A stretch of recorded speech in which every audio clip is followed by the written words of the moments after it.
വിശദമായ വാർത്തയിലേക്ക്. Mobile phone മോഷ്ടിച്ചെന്നാരോപിച്ച 8 വയസ്സുകാരിയെയും പിതാവിനെയും പരസ്യ വിചാരണ ചെയ്ത സംഭവത്തിൽ ഹൈക്കോടതിയിൽ നിരുപാധികം മാപ്പ് ചോദിച്ച് പോലീസ് ഉദ്യോഗസ്ഥ. കുട്ടിയോടും കോടതിയോടുമാണ് പോലീസുകാരി മാപ്പ് ചോദിച്ചത്. പോലീസുകാരിയോട് ക്ഷമിച്ചുകൂടെയെന്നും വിട്ടുവീഴ്ചകളാണ് എപ്പോഴും മുറിവുകൾ ഉണക്കുകയെന്നും കോടതി പറഞ്ഞു. ഹർജി 5ലേക്ക് മാറ്റി. വിവരങ്ങളുമായി MS അനീഷ് കുമാർ ചേരുന്നു കൊച്ചിയിൽ നിന്നും. അനീഷ്, ഈ കേസ് ഹൈക്കോടതിയിലേക്ക് എത്തിയപ്പോൾ കോടതി എന്തൊക്കെ കാര്യങ്ങളാണ് പറഞ്ഞത്? അശ്വതി, പതിവ് പോലെ തന്നെ കടുത്ത ഭാഷയിലാണ് ഇന്ന് കേസ് പരിഗണിച്ചപ്പോൾ ഹൈക്കോടതി സംസ്ഥാന സർക്കാരിനും പോലീസിനുമെതിരെ ആഞ്ഞടിച്ചത്. നമ്മുടെ ആരുടെയെങ്കിലും മക്കൾക്ക് ഇങ്ങനെ ഒരു അവസ്ഥ വന്നാൽ എങ്ങനെ സഹിക്കും എന്നാണ് കോടതി ചോദിച്ചത്. കോടതി പൂർണ്ണമായും ഈ കുട്ടിയോടൊപ്പമാണ്. പെൺകുട്ടി പോലീസുകാരിയെ എത്ര നിഷ്കളങ്കമായാണ് ആന്റി എന്ന് വിളിക്കുന്നത്. പക്ഷേ ആ ഒരു നിഷ്കളങ്കത തിരിച്ചു നൽകാൻ പോലീസുകാരിക്ക് കഴിഞ്ഞിട്ടില്ല എന്നും പറയുന്നു. ഈ സംഭവം കുട്ടിയിൽ വലിയ മാനസികാഘാതം ഉണ്ടാക്കി എന്നാണ് കോടതിയുടെ വിലയിരുത്തൽ. അതുകൊണ്ട് തന്നെ കുട്ടിയെ പരിശോധിച്ച ക്ലിനിക്കൽ സൈക്കോളജിസ്റ്റ് അടുത്ത ഹിയറിംഗിൽ ഓൺലൈനായി പങ്കെടുക്കണമെന്നും പറഞ്ഞിട്ടുണ്ട്. ഈ ആരോപണ വിധേയയായ പിങ്ക് പോലീസ് ഉദ്യോഗസ്ഥയ്ക്ക് ഈ പെരുമാറ്റച്ചട്ടം പഠിക്കുന്നതിന് ഉള്ള പരിശീലനത്തിന് അയച്ചതായി കോടതി അറിയിച്ചിട്ടുണ്ട്. എന്നാൽ നടപടികൾ ഇപ്പോഴും തൃപ്തികരമല്ല എന്ന് കോടതി വിലയിരുത്തുന്നു. ഒപ്പം പെൺകുട്ടിക്ക് അനുകൂലമായി എന്തൊക്കെ നടപടികൾ സർക്കാർ ഇതിനകം കൈക്കൊണ്ടിട്ടുണ്ട് എന്ന് കോടതി ചോദിച്ചു. ഇക്കാര്യത്തിൽ കൃത്യമായ വിശദീകരണം നൽകാൻ എന്ത് ചെയ്യാൻ കഴിയുമെന്ന് അറിയിക്കാം എന്നും സർക്കാർ പറഞ്ഞിരിക്കുന്നു. പക്ഷേ സർക്കാർ സമർപ്പിച്ച റിപ്പോർട്ടിൽ പൂർണ്ണ അതൃപ്തിയാണ് കോടതി പറഞ്ഞിരിക്കുന്നത്. കാരണം ഈ ആൾക്കൂട്ടം വന്നതുകൊണ്ടാണ് കുട്ടി കരഞ്ഞതെന്ന വാദം ശരിയല്ല എന്ന് കോടതി പറയുന്നു. ഒപ്പം ബാലനീതി നിയമപ്രകാരം ഈ പോലീസുകാർക്കെതിരെ കേസെടുക്കാത്തത് എന്തുകൊണ്ടാണെന്നും സർക്കാർ എന്തുകൊണ്ടാണ് കാര്യങ്ങൾ മറച്ചുപിടിക്കാൻ ശ്രമിക്കുന്നതുമാണ് കോടതി ചോദിച്ചത്. എന്തായാലും പതിവ് പോലെ താൻ കേസുകളിൽ കാണുന്ന കാക്കിയെ സഹായിക്കുക എന്ന നിലപാട് ഈ കേസിലും കാണുന്നു എന്നും പറയുന്നു. എന്തായാലും കേസ് നടപടികൾ പുരോഗമിക്കുമ്പോഴാണ് ഈ പോലീസ് ഉദ്യോഗസ്ഥ കോടതിയോടും പെൺകുട്ടിയോടും നിരുപാധികം മാപ്പ് ചോദിച്ചിരിക്കുന്നത്. തനിക്കും 3 കുട്ടികളുണ്ട്. തനിക്ക് പറ്റിപ്പോയ തെറ്റിന് നിർവ്യാജം ക്ഷമ ചോദിക്കുന്നു എന്നാണ് ആരോപണ വിധേയയായ ഉദ്യോഗസ്ഥ ഈ അഭിഭാഷകൻ മുഖാന്തരം കോടതി അറിയിച്ചിരിക്കുന്നത്. എന്തായാലും ഈ മാപ്പപേക്ഷയുടെ പശ്ചാത്തലത്തിൽ ഒരു വിട്ടുവീഴ്ചയ്ക്ക് പര്യാപ്തമല്ല കാര്യങ്ങൾ എന്ന് പെൺകുട്ടിയോട് കോടതി ചോദിച്ചിരിക്കുന്നു. വിട്ടുവീഴ്ചകളാണ് മുറിവുകൾ ഉണക്കുക എന്നും പറയുന്നു. പക്ഷേ കുട്ടിക്ക് നീതി വാങ്ങിക്കൊടുക്കുക അല്ലെങ്കിൽ കുട്ടിയെ സഹായിക്കുക എന്ന കാര്യത്തിൽ നിന്നും കോടതി ഒരിഞ്ച് പോലും പിന്നോട്ട് പോവില്ല എന്നും ജസ്റ്റിസ് ദേവൻ രാമചന്ദ്രൻ വ്യക്തമാക്കി. പരസ്യ വിചാരണയിൽ പിങ്ക് പോലീസ് ഉദ്യോഗസ്ഥ കോടതിയോടും കുട്ടിയോടും നിരുപാധികം മാപ്പപേക്ഷിച്ചിരിക്കുകയാണ്. അനീഷ്, തുടരണം. എറണാകുളത്ത് നായരമ്പലത്ത് യുവതിയും മകനും പൊള്ളലേറ്റു മരിച്ച സംഭവത്തിൽ അയൽവാസി അറസ്റ്റിൽ. ദിലീപിനെതിരെ ആത്മഹത്യാ പ്രേരണാ കുറ്റം ചുമത്തി. ദിലീപിനെതിരെ പരാതി നൽകിയെങ്കിലും പോലീസ് നടപടി സ്വീകരിച്ചില്ലെന്ന് ആരോപിച്ച് മരിച്ച സിന്ധുവിന്റെ കുടുംബം രംഗത്ത് വന്നിരുന്നു. അനീഷ്, ഇപ്പോൾ എന്തായാലും ആത്മഹത്യാ പ്രേരണാ കുറ്റം ചുമത്തി ദിലീപിനെ അറസ്റ്റ് ചെയ്തിരിക്കുകയാണ്. എന്താണ് മറ്റു വിവരങ്ങൾ? ദിലീപിനെ ശാരീരികവുമായും മാനസികമായും വലിയ പീഡനങ്ങൾ ദിലീപ് ഈ മരിച്ച സിന്ധുവിനെ വിധേയമാക്കിയിരുന്നു എന്ന പരാതിയാണ് രാവിലെ തന്നെ ഉയർന്നത്. ഇന്നലെ രാവിലെ പൊള്ളലേറ്റ നിലയിൽ സിന്ധുവിനെ കണ്ടെത്തിയ ശേഷം ആശുപത്രിയിലേക്ക് കൊണ്ടുപോകും വഴി ഈ ബന്ധുക്കളോട് പറഞ്ഞിരുന്നു ദിലീപാണ് ഈ മരണത്തിന് കാരണക്കാരനെന്ന്. ഒപ്പം ഈ സിന്ധുവിന്റെ മകൻ അതുലിന്റെ മൊബൈൽ ഫോണിൽ ലഭിച്ച സന്ദേശം അനുസരിച്ച് ഈ അതുലിനെ ഈ ദിലീപ് ഭീഷണിപ്പെടുത്തുന്നതുമായി ബന്ധപ്പെട്ട ശബ്ദ സന്ദേശം പുറത്തു വന്നിരുന്നു. ഇത്തരത്തിൽ ശക്തമായ തെളിവുകളാണ് ഈ മരണങ്ങളുമായി ബന്ധപ്പെട്ട് ദിലീപിനെതിരെ ഉള്ളത്. നിലവിൽ ഒരു ആത്മഹത്യ എന്ന തരത്തിലാണ് പോലീസ് ഈ കാര്യത്തെ കാണുന്നത്. കാരണം വീട്ടിനുള്ളിൽ കതക് അടച്ചിട്ട നിലയിലായിരുന്നു വീട്ടിനുള്ളിൽ 2 പേരും ഉണ്ടായിരുന്നത്. കതക് തകർത്താണ് അകത്ത് കയറി ഇരുവരെയും പുറത്തേക്ക് എത്തിക്കുകയും ചെയ്തത്. അതുകൊണ്ട് പുറത്തുനിന്നുള്ള ഒരാളുടെ ഇടപെടൽ നേരിട്ട് ഈ മരണങ്ങളിൽ ഉണ്ടോ എന്ന കാര്യത്തെക്കുറിച്ചുള്ള അന്വേഷണം പുരോഗമിക്കുകയാണ്. പക്ഷേ ഈ ആത്മഹത്യാ പ്രേരണ എന്ന കുറ്റത്തിൽ നിന്നും ഒരു കാരണവശാലും ഒഴിഞ്ഞു മാറാൻ ദിലീപിന് കഴിയില്ല എന്നും പോലീസ് പറയുന്നു. ഒപ്പം ശക്തമായ തെളിവുകൾ ഇയാൾക്കെതിരെ ഉണ്ട് എന്നും വ്യക്തമാക്കുന്നു. നേരത്തെ തന്നെ ഈ ദിലീപ് ശല്യപ്പെടുത്തിയതിനെ തുടർന്ന് പോലീസിൽ പരാതി നൽകിയിരുന്നു സിന്ധുവും കുടുംബവും. പക്ഷേ ആ പരാതിയിൽ കൃത്യമായൊരു നടപടിക്രമങ്ങൾ പോലീസിന്റെ ഭാഗത്തുനിന്നും ഉണ്ടായില്ല എന്ന ആരോപണമായി ബന്ധുക്കൾ രംഗത്തെത്തുകയും ചെയ്തിരുന്നു. ഇത്തരമൊരു സാഹചര്യത്തിൽ കൂടിയാണ് ഇപ്പോൾ ദിലീപിനെതിരെ കേസെടുക്കുന്നത്. ഇനി ഈ ബന്ധുക്കളുടെ വിശദമായ മൊഴി രേഖപ്പെടുത്തിയ ശേഷം മറ്റു ചില വകുപ്പുകൾ കൂടി ഈ കേസിൽ ഉൾപ്പെടുത്താനുള്ള സാധ്യതകളും ഉണ്ട്. അശ്വതി. ശരി, MS അനീഷ് കുമാറാണ് വിവരങ്ങൾ നൽകിയത്. തിരുവല്ലയിൽ CPM local committee secretary PB Sandeep കുമാറിനെ കൊലപ്പെടുത്തിയ കേസിലെ 5 പ്രതികളെയും പോലീസ് കസ്റ്റഡിയിൽ വിട്ടു. 8 ദിവസത്തേക്കാണ് കോടതി കസ്റ്റഡി അനുവദിച്ചിരിക്കുന്നത്. പ്രതികളുമായി പോലീസ് ഉടൻ തെളിവ് ശേഖരിക്കും. അതേസമയം കൊലപാതകം വ്യക്തിവൈരാഗ്യം മൂലമാണെന്നാണ് പ്രതികളുടെ പ്രതികരണം. പോലീസിന്റെ കീഴിലുള്ള പ്രത്യേക ക്വാറന്റൈൻ കേന്ദ്രത്തിൽ നിന്ന് ഉച്ചയ്ക്ക് 12 മണിയോടെയാണ് സന്ദീപ് കൊലക്കേസിലെ പ്രതികളെ തിരുവല്ല 1-ാം ക്ലാസ് മജിസ്ട്രേറ്റ് കോടതിയിൽ കൊണ്ടുവന്നത്. ജിഷ്ണു, നന്ദു, പ്രമോദ്, അഭി, മൻസൂർ എന്നീ 5 പ്രതികളെയും കനത്ത സുരക്ഷയിലാണ് കോടതിയിലെത്തിച്ചത്. വധഭീഷണിയുണ്ടെന്ന് 1-ാം പ്രതി ജിഷ്ണു കോടതിയെ അറിയിച്ചു. രാഷ്ട്രീയ കോളിളക്കം സൃഷ്ടിച്ച കേസാണെന്ന് സർക്കാർ അഭിഭാഷകൻ കോടതിയിൽ വ്യക്തമാക്കി. പ്രതിഭാഗത്തിനായി അഭിഭാഷകർ ആരും ഹാജരായിരുന്നില്ല. തുടർന്ന് 5 പ്രതികളെയും 8 ദിവസത്തേക്ക് കസ്റ്റഡിയിൽ വിട്ട് കോടതി ഉത്തരവിട്ടു. കൊലപാതക ആസൂത്രണം, ഗൂഢാലോചന, പ്രതികളുടെ ഉന്നത ബന്ധം തുടങ്ങിയവയെ അന്വേഷിക്കുന്നതിന്റെ ഭാഗമായാണ് പ്രതികളെ കസ്റ്റഡിയിൽ വാങ്ങിയത്. ഇവരെ ഒരുമിച്ചിരുത്തി ചോദ്യം ചെയ്യും. അതേസമയം കൊലപാതകം വ്യക്തിവൈരാഗ്യം മൂലമാണെന്നാണ് പ്രതികളുടെ പ്രതികരണം. ജിഷ്ണുവിന് സന്ദീപുമായി പ്രശ്നങ്ങളുണ്ടായിരുന്നു. പെട്ടെന്നുണ്ടായ പ്രകോപനമാണ് കൊലയ്ക്ക് കാരണം. ഒരു രാഷ്ട്രീയ പാർട്ടിയുമായും ബന്ധമില്ലെന്നും പ്രതികൾ അവകാശപ്പെട്ടു. എന്താ വിഷയം? എന്തോ പേഴ്സണൽ വഴക്കാ?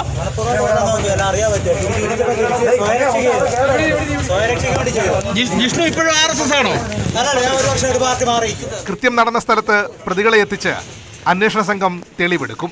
ന്യൂസ് 18 പത്തനംതിട്ട. മോഡലുകളുടെ മരണവുമായി ബന്ധപ്പെട്ട കൊച്ചിയിലെ നമ്പർ 18 ഹോട്ടലിൽ പരിശോധന തുടരുന്നു. സൈജു തങ്കച്ചൻ ഉൾപ്പെടെ പങ്കെടുത്ത ലഹരി പാർട്ടി നടന്നത് ഇവിടെയായിരുന്നു.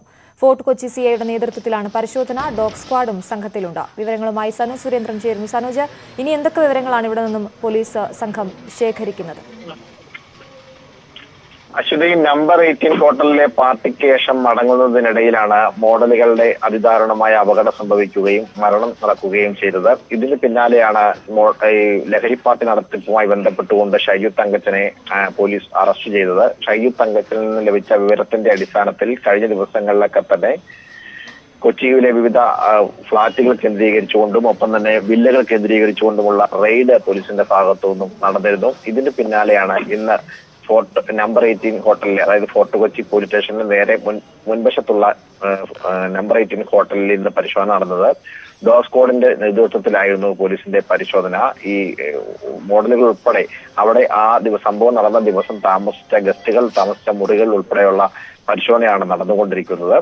ഒപ്പം തന്നെ ഈ നമ്പർ 18 ഹോട്ടലിന്റെ ഉടമയെ റോയിയെ കഴിഞ്ഞ ഏതാനും ദിവസങ്ങളായി ചോദ്യം ചെയ്യാൻ വേണ്ടി അന്വേഷണ സംഘം ശ്രമം നടത്തുന്നുണ്ട്. എന്നാൽ അദ്ദേഹം ഇപ്പോഴും ആശുപത്രിയിൽ തുടരുകയാണ്. റോയിയെയും ഒപ്പം തന്നെ സൈജുവിനെയും ഒരുമിച്ചെത്തി ചോദ്യം ചെയ്യുവാനാണ് അന്വേഷണ സംഘത്തിന്റെ തീരുമാനം. എന്നാൽ ഇതുവരെ നടന്നിട്ടില്ല. വരും ദിവസങ്ങളിൽ അത്തരം ചോദ്യം ചെയ്യൽ കൂടി ഉണ്ടാകുമെന്നാണ് അന്വേഷണ സംഘം നൽകുന്ന വിവരം. എന്തായാലും ഈ മോഡലുകളുടെ മരണവുമായി ബന്ധപ്പെട്ടുകൊണ്ടുള്ള അന്വേഷണത്തിന്റെ ഭാഗമായിട്ടാണ് ഇന്നത്തെ റെയ്ഡ് എന്നാണ് ഫോർട്ട് കൊച്ചി പോലീസ് സ്റ്റേഷനിലെ CI വ്യക്തമാക്കിയിട്ടുള്ളത്. ശരി, നമ്പർ 18 ഹോട്ടലിൽ പോലീസ് പരിശോധന തുടരുകയാണ്. സനു സുരേന്ദ്രനാണ് വിവരങ്ങൾ നൽകിയത്. വാളയാർ പെൺകുട്ടികളുടെ മരണം കൊലപാതകമാണോ എന്ന് പരിശോധിക്കാൻ CBI നടത്തിയ ഡമ്മി പരീക്ഷണം പൂർത്തിയായി. പെൺകുട്ടികൾ മരിച്ച നിലയിൽ കണ്ടെത്തിയ ഷെഡിലായിരുന്നു ഡമ്മി പരീക്ഷണം. പ്രസാദ് ഉടുമ്പശ്ശേരി വിവരങ്ങളുമായി ചേരുന്നു. പ്രസാദ്, എപ്പോഴാണ് ഈ ഡമ്മി പരീക്ഷണം പൂർത്തിയായത്? എത്ര സമയം നീണ്ടുനിന്നു?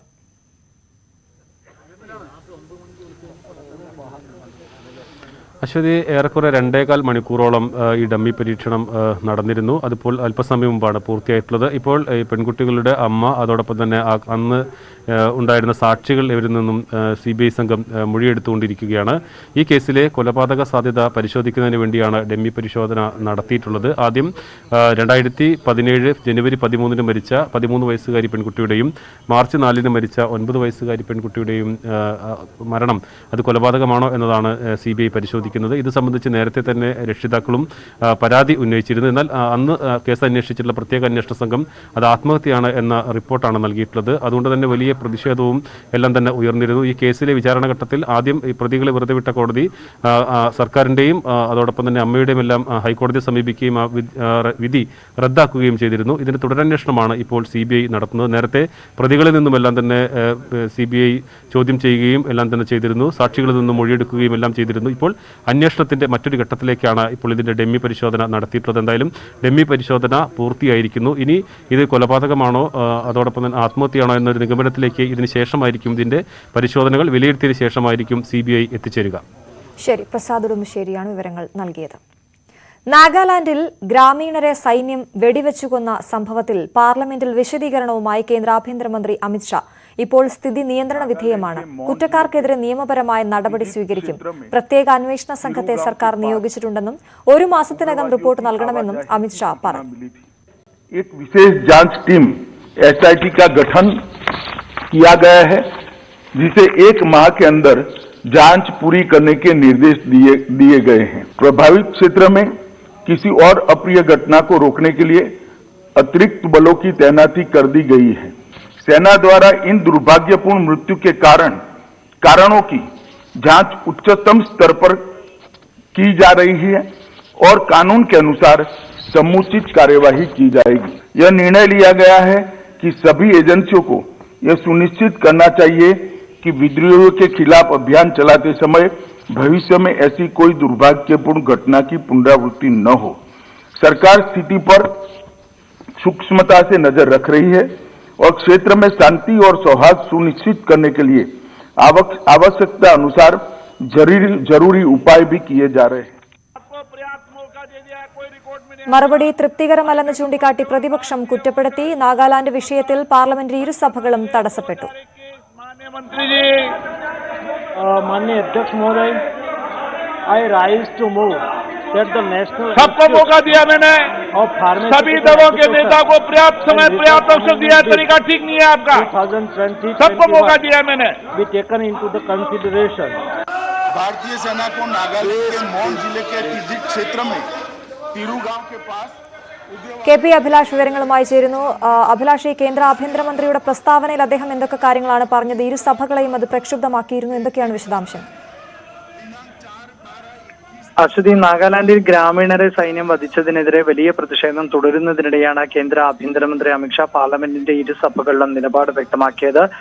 പാർലമെന്റിൽ രാജ്യസഭയിലും ലോക്സഭയിലും ദുഃഖം രേഖപ്പെടുത്തിയ അദ്ദേഹം സൈന്യത്തിന് പറ്റിയ തെറ്റാണിത് എന്ന് തുറന്നു സംബന്ധിച്ചു. അതായത് തീവ്രവാദികൾ ഉണ്ട് എന്നും അങ്ങനെ ഒരു നീക്കം നടക്കുന്നതായും രഹസ്യവിവരം സൈന്യത്തിന് ലഭിച്ചിരുന്നു. ഈ രഹസ്യവിവരത്തിന്റെ അടിസ്ഥാനത്തിലായിരുന്നു സൈനിക നടപടി ഉണ്ടായത്. ഈ നടപടിക്ക് ഇടെയാണ് തീവ്രവാദികളെന്ന് സംശയത്തിന്റെ പേരിൽ വെടിയുതിർത്തത്. ഇത് തീർത്തും തെറ്റാണ് എന്ന കാര്യം അദ്ദേഹം ആവർത്തിച്ചുവെങ്കിലും പ്രതിപക്ഷം സമ്മതിച്ചില്ല. ഇത് കേന്ദ്ര സർക്കാരിന്റെ വീഴ്ചയും കഴിവുകേടുമാണ് പുറത്തുവരുന്നത് എന്നുള്ള ആക്ഷേപമായിരുന്നു പ്രതിപക്ഷം ഉന്നയിച്ചത്. എന്തായാലും വലിയ പ്രതിഷേധം ഇപ്പോഴും തുടരുകയാണ്. സൈന്യത്തിനെതിരെ നാഗാലാൻഡ് പോലീസ് കേസെടുക്കുകയും ചെയ്തിട്ടുണ്ട്. കൂടുതൽ അന്വേഷണവും നടപടികളുമായി മുന്നോട്ട് പോകുക തന്നെ ചെയ്യുമെന്ന് അമിത്ഷാ പാർലമെന്റിൽ ഉറപ്പു നൽകുകയും ചെയ്തു. അശ്വതി, കെ പി അഭിലാഷാണ് വിവരങ്ങൾ നൽകിയത്. മഹാരാഷ്ട്രയിൽ ഔറംഗാബാദിൽ സഹോദരിയെ 17-കാരൻ കഴുത്തറുത്തു കൊന്നു. പെൺകുട്ടി പ്രണയവിവാഹം ചെയ്തതിനാണ് കൊടും ക്രൂരത. അമ്മയുടെ സഹായത്തോടെയായിരുന്നു കൊലപാതകം. കൊലയ്ക്ക് ശേഷം ഇരുവരും മൃതദേഹത്തോടൊപ്പം സെൽഫി എടുത്തു. തുടർന്ന് ഇരുവരും പോലീസ് സ്റ്റേഷനിലെത്തി കീഴടങ്ങി. സിപിഎമ്മിൽ നിന്ന് നടപടി നേരിട്ട കോമത്ത് മുരളിയെ സിപിഐ സ്വീകരിച്ചതിൽ അസ്വാഭാവികതയില്ലെന്ന് കാനം രാജേന്ദ്രൻ. ഇക്കാര്യത്തിൽ എം വി ജയരാജന് മറുപടി പറയേണ്ടതില്ലെന്നും കാനം പറഞ്ഞു. സിപിഐയിൽ നിന്ന് ഇറങ്ങിപ്പോയവരാണ് സിപിഎം ഉണ്ടാക്കിയതെന്നും കാനം ഓർമ്മിപ്പിച്ചു.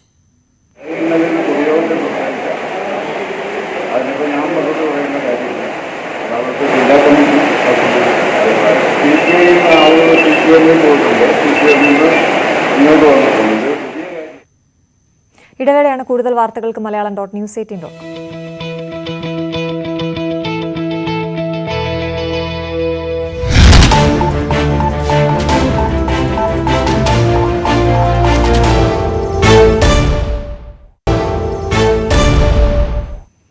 വീണ്ടും വാർത്തയിലേക്ക്. കടുത്ത നടപടിക്ക് സാധ്യതയുള്ളപ്പോഴും ആരോപണങ്ങൾ ആവർത്തിച്ച് Attappadi nodal officer doctor Prabhudas. Attappadi സന്ദർശനത്തിൽ ആരോഗ്യമന്ത്രിക്കൊപ്പം ഉണ്ടായിരുന്ന പലരും കൈക്കൂലി ആവശ്യപ്പെട്ടവരാണെന്ന് പ്രഭുദാസ് വിമർശിച്ചു. ബില്ല് മാറുന്നതിന് പണം വാങ്ങുന്നത് അനുവദിക്കാനാകില്ലെന്നും തെറ്റുകൾ ചൂണ്ടിക്കാണിച്ചതിന് നടപടിയെടുത്താലും തനിക്കൊന്നുമില്ലെന്നും പ്രഭുദാസ് പറഞ്ഞു. തനിക്കെതിരെയുള്ള അഴിമതി ആരോപണങ്ങൾ കെട്ടിച്ചമച്ചതാണെന്ന് ഡോക്ടർ പ്രഭുദാസ് പ്രതികരിച്ചു. ഏതന്വേഷണവും നേരിടാൻ തയ്യാറാണ്. കോട്ടത്തറ ട്രൈബൽ സ്പെഷ്യാലിറ്റി ആശുപത്രി മാനേജ്മെന്റ് കമ്മിറ്റി അംഗങ്ങളിൽ ചിലർ കൈക്കൂലി വാങ്ങാൻ നടത്തിയ നീക്കം തടഞ്ഞതാണ് തന്നോടുള്ള വിരോധത്തിന് കാരണമെന്ന് പ്രഭുദാസ് പറഞ്ഞു. അതിന്റെ ചോദിച്ചവരും കൈക്കൂലി കൊടുത്തവരും ഒക്കെ ഇവിടെ വന്ന് പല ആൾക്കാരായിട്ട് പരാതി തന്നിട്ടുണ്ട്. അപ്പോൾ അത് ഇനി അനുവദിച്ചു കൊടുക്കാൻ കാശ് കിട്ടിയാലേ ഒപ്പിട്ട് കൊടുക്കാൻ പറ്റുള്ളൂ എന്നുള്ള അതിന്റെ മുഖ്യം നിന്നവർ തന്നെയാണ്. മന്ത്രിയുടെ കൂടെ നടന്നവരും ഒക്കെ അതിനുള്ള മെയിൻ ആൾക്കാർ തന്നെയാണ്. അല്ലാതെ പിന്നെ അതിനെ തടയാൻ ശ്രമിക്കുമ്പോഴാണ് ഈ പ്രശ്നങ്ങൾ ഉണ്ടാകുന്നത്. അതിനെ അനുവദിച്ചു കൊടുക്കാനാണ്. അത് രാഷ്ട്രീയക്കാർ തന്നെയാണ്. ഏത് അന്വേഷണവും നേരിടാൻ തയ്യാറാണെന്നും പ്രഭുദാസ് വ്യക്തമാക്കി. ഇത്രയും ഈ സ്ഥാപനം നാഷണൽ ലെവലിലേക്കും സ്റ്റേറ്റ് ലെവലിലേക്കും ഒന്നാം സ്ഥാനത്തേക്ക് സർവീസിന് ഉയർത്തിക്കൊണ്ടുവന്നാണ്. അതിലിനി പോകാൻ പറഞ്ഞു കഴിഞ്ഞാൽ തല ഉയർത്തി തന്നെ പോകും. എനിക്കൊരു പ്രശ്നമൊന്നുമില്ല. അതേസമയം പ്രഭുദാസിനെ പിന്തുണച്ച് രമേശ് ചെന്നിത്തലയും രംഗത്തെത്തി. പ്രഭുദാസിനോട് ഗവൺമെന്റ് കാണിച്ചത് വളരെ തെറ്റായ ഒരു നടപടിയാണ്. മന്ത്രിയുടെ സന്ദർശന വേളയിൽ അദ്ദേഹത്തെ അവിടുന്ന് ഒഴിവാക്കി നിർത്തേണ്ട എന്ത് കാര്യമാണ് ഉണ്ടായത്? ആരോഗ്യമന്ത്രിയുടെ സന്ദർശനത്തിൽ നിന്നും പ്രഭുദാസിനെ മാറ്റി നിർത്തിയതിനെ പ്രതിപക്ഷ നേതാവ് വി.ഡി. സതീശനും വിമർശിച്ചു. ആരോഗ്യമന്ത്രി ഇവിടെ വിസിറ്റ് ചെയ്യുന്ന സമയത്ത് അദ്ദേഹം ഇവിടെ ഇല്ല. ഇവിടുത്തെ ഹെൽത്തിന്റെ നോഡൽ ഓഫീസർ കൂടിയാണ് അദ്ദേഹം. അദ്ദേഹമാണ് ഇത് പറയേണ്ടത്. മാത്രമല്ല വളരെ കമ്മിറ്റഡ് ആയിട്ട് ജോലി ചെയ്യുന്ന ഒരു ഡോക്ടറാണ്. ന്യൂസ് 18 പാലക്കാട്.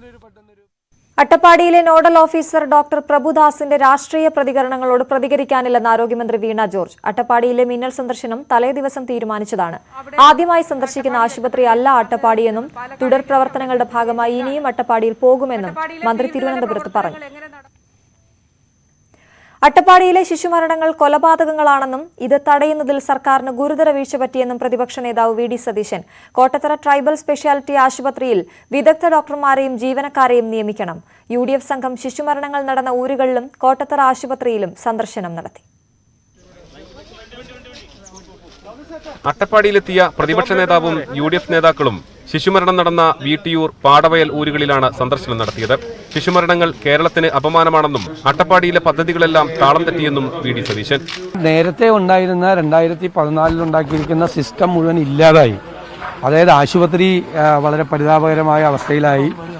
പൊതു അടുക്കള പതിയെ ഇല്ലാതായിക്കൊണ്ടിരിക്കുന്നു. അവർക്ക് ആവശ്യമായ ഭക്ഷണം കൃത്യമായി കിട്ടുന്നില്ല. വിവിധ വകുപ്പുകൾ വഴി നടപ്പാക്കുന്ന പദ്ധതികൾ തമ്മിൽ യാതൊരു ഏകോപനമില്ല. പോഷകാഹാരം റേഷൻ കടകൾ വഴി ലഭ്യമാക്കാൻ നടപടി സ്വീകരിക്കണം.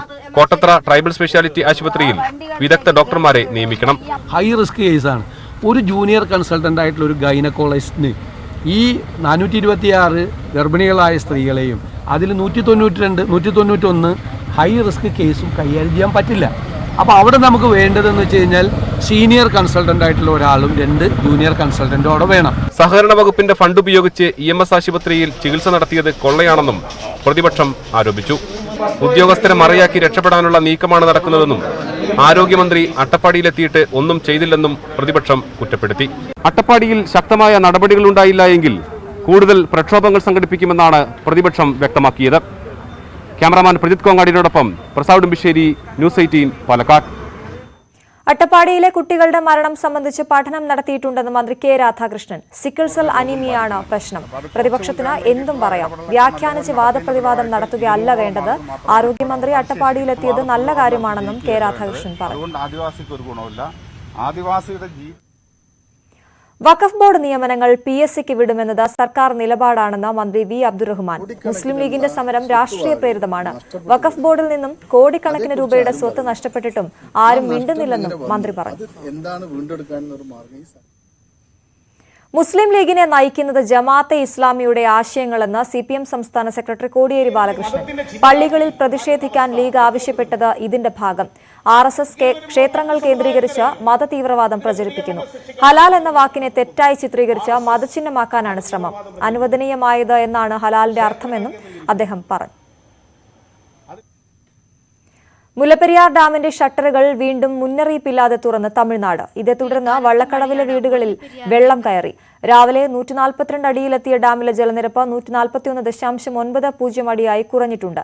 ഇതേ തുടർന്ന് 4 ഷട്ടറുകൾ അടച്ചു. 3967.55 ഘനയടി വെള്ളമാണ് പെരിയാറിലേക്ക് ഒഴുക്കുന്നത്.